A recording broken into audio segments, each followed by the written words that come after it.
Меня тогда позвали друзья на охоту. А я, знаете, не выездной человек, больше за компьютером сижу. Но вот что-то дернуло меня поехать на эту охоту на несколько дней далеко в лес. Все начиналось хорошо, мы приехали, расположились, собрались, и часть из нас сразу ушла искать следы, другая осталась в лагере. Я пошел искать следы, и мы тогда бродили часа 3, пока не наткнулись на любопытную находку. Винтовка образца 60 годов, с ржавым затвором, переломанная пополам, а рядом с ней клочья одежды, разбросанные на большое расстояние, и кости, больше похожие уже на сломанные ветки. Как вы думаете, что сделали друзья? Они начали собирать эти косточки и делать макет скелета, притом не переставая смеяться. Мне это не понравилось. Я, кстати, сначала думал, что это убийство, начал вопить, что нужна полиция, но они мне объяснили, что только животное так могло сделать. Но я не сильно-то успокоился, и чтобы отвлечься, ходил кругами диаметром метров 200 вокруг их ритуала. Пройдя кругов 5, я уже полностью перестал искать всякие следы и просто гулял, забывшись мыслями о том, что, когда я приду домой, я уже должен буду опоянуть 100 уровень за паладина. И вот на этой самой мысли моя нога вдруг нашла препятствие и с треском проломила и откинула его. И, разумеется, это оказался череп. Знаете, какого это отговаривать друзей осквернять кости, а самому в итоге разбить самую главную? В общем, смеха было просто адски много, и я хотел сквозь землю провалиться. Спустя немного времени мы уже вместе закончили реконструкцию скелета, оказалось, что почти все кости целы, видимо, их обгладывали. Мы это дело зафоткали, и, расставив кормушек и камер, вернулись в лагерь уже затемно. А господи, это было нечто. То, откуда мы ушли, и то, куда мы вернулись, было совершенно разное место. Я даже подумал, что это обман зрения, галлюцинация. Но все было правдой.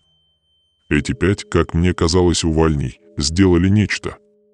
Они натянули тенды за машины, вбили колышки, разожгли большой костер, накрыли стол, натянули между машинами гамаки и даже не начали пить без нас. Более того, на огромном костре кипел, испуская наиприятнейший запах, супец из консервов. В теплой атмосфере вечер проходит быстро. Мы сидели до 4 часов, выпили, наверное, канистру водки, съели весь суп и целую гору другой еды, а потом все дружно разошлись по спальникам. Мне позволили спать на гамаке. Блин, это было великолепно, не знаю, что это было, свежий воздух или мягкость с качанием, но спал я как младенец. Утром мы встретили в обед, но не все. Оказывается, самые живые еще настоящим утром пошли проверять кормушки и охотиться, а такие, как я, продолжили спать. С их стороны, кстати, было очень мило не будить нас. Этот день я провел, не взяв в руки даже ружья, да что там, я из лагеря выходил только для того, чтобы отлить. А так качался в гамаке и болтал с Петром, который потянул ногу и теперь сидел у костерка. Под вечер возвратились охотники, а с ними пришел и большой окровавленный кабан, вернее, туша кабана и не пришла, а притащили. И вот с этого все и началось. Ничего себе, это вы где этого выродка достали? Удивился Петр. Не поверишь, подарили. Мы его уже нашли таким ободранным. Будто его рысь задрала, отозвался Серый. Да откуда у нас рыси, то не тайга же. А хрен его знает, где Дима. Он мне пачку сигарет торчит. Меня-то ты чего спрашиваешь? Он же с вами был. Он ушел раньше, плохо ему стало. И не пришел. Я просто места себе не мог найти, человек пропал в лесу, где водится хищник. А эти друзья даже шума не подняли, сказали, сам дойдет, и уселись жрать. В общем, на следующее утро Дима так и не пришел, и тогда его уже действительно принялись искать. Обошли все вокруг на несколько километров, и ничего. Вообще. Только вечером решили камеры проверить. И знаете, что там увидели? Диму мы там увидели. Пришел прям под камеру, отлил еще так, улыбаясь и светя своим достоинством, а потом пошел в обратную сторону.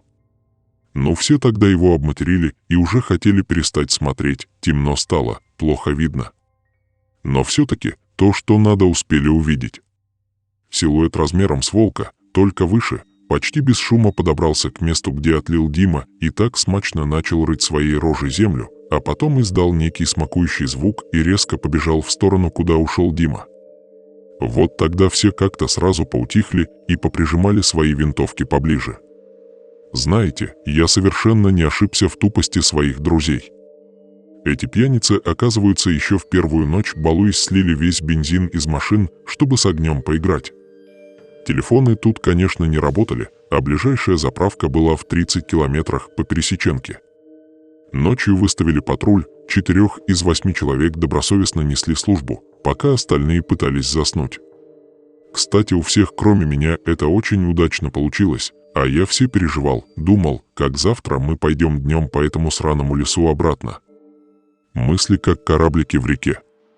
Сначала ты еще можешь управлять им палочкой, а потом он отплывает и уже движется сам по себе и уходит за горизонт зрения. Так и мысли своим течением перестали быть логическими, и я впал в дремоту или вообще заснул, не знаю. Но знаю, что меня разбудило. Выстрел, за ним сразу еще 2. Крик, снова выстрел. Крик, выстрел, звук ударов, нечеловеческий визг, хлюпанье.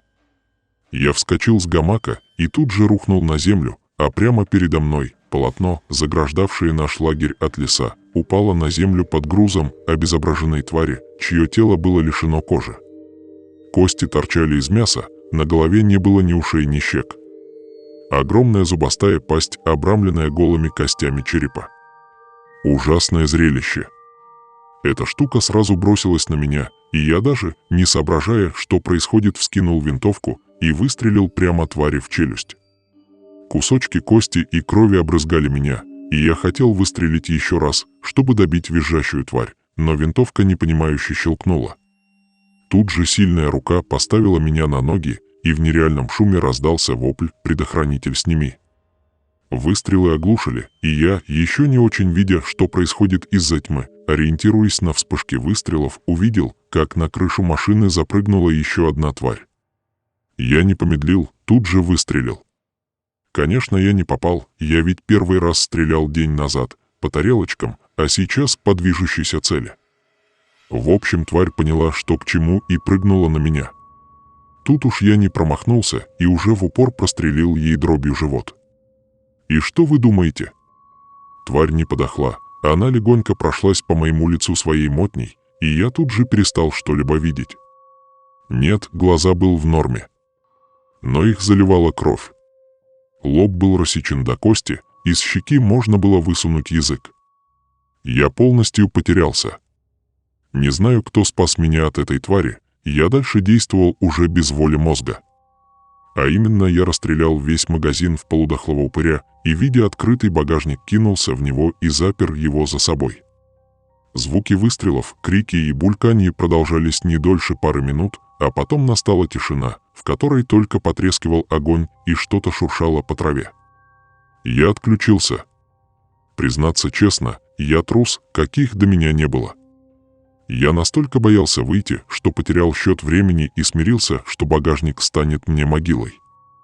Все лучше, чем от когтей этих ужасных тварей. Кстати, на грани сна и яви мне все время казалось, что она лежит передо мной и дышит на меня. Вы знаете, это ужасное дыхание и рожа ужасная. Я был не в себе. Через несколько дней коматозного состояния я начал мучиться от жажды и голода так сильно, что боль в желудке казалась даже больше, чем боль от тогдашних порезов, и я приоткрыл щелку. Свет ослепил мои привыкшие к темноте глаза, и резко заболела голова. Но это почти сразу же прошло, и я вышел. Пошатываясь, я старался не смотреть вокруг и, обойдя машину, открыл дверь и напился водой из фляги. А потом все-таки огляделся. Никого, вообще никого не было, даже крови не было. Будто бы разрушенный лагерь возвели призраки, впрочем, это мне не казалось. Я тогда сразу понял, что еще только утро, и знаете, что я сделал? Быстро поел и попил, и, схватив винтовку и патроны, бросился бежать по сохранившейся колее. Вы знаете, я хоть и был натуральным задротом, но по телосложению был худым и выносливым.